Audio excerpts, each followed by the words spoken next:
BRS పై మంత్రి సీతక్క మండిపడ్డారు. BRS విధ్వంసకర రాజకీయాలు చేస్తోంది అన్నారు. అధికారం లేకుండా ఆ పార్టీ నేతలు బతకలేకపోతున్నారని విమర్శించారు. తెలంగాణ ప్రజలు కాంగ్రెస్ కి అధికారం ఇచ్చారు. బీఆర్ఎస్ పాలన నచ్చకనే ఆ పార్టీని ఇంటికి పంపారని అన్నారు. ప్రతిపక్షం నిర్మాణాత్మకంగా పనిచేయాలి. మేమైతే 6 గ్యారెంటీలను తప్పకుండా అమలు చేస్తామన్నారు మంత్రి సీతక్క. ధ్వంసపు రాజకీయాలకు వాళ్ళు పాల్పడుతున్నారు. ధ్వంసపు రాజకీయాలు ప్రజాస్వామికంగా మమ్మల్ని 65 మందిని ప్రతిపక్షంతో కలిసి సఫిషియెంట్ నెంబర్ ఇచ్చారు అసెంబ్లీకి కావాల్సింది.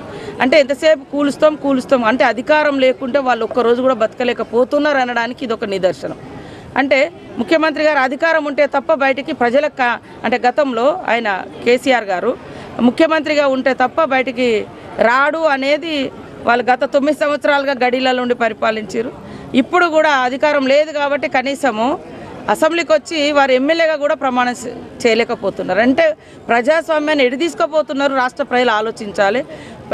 అంటే అక్రమంగా దొడ్డదారులు ఏదో ముఖ్యమంత్రులు అవుతామని ప్రజలు ఇచ్చిన మ్యాండేట్ మాకు.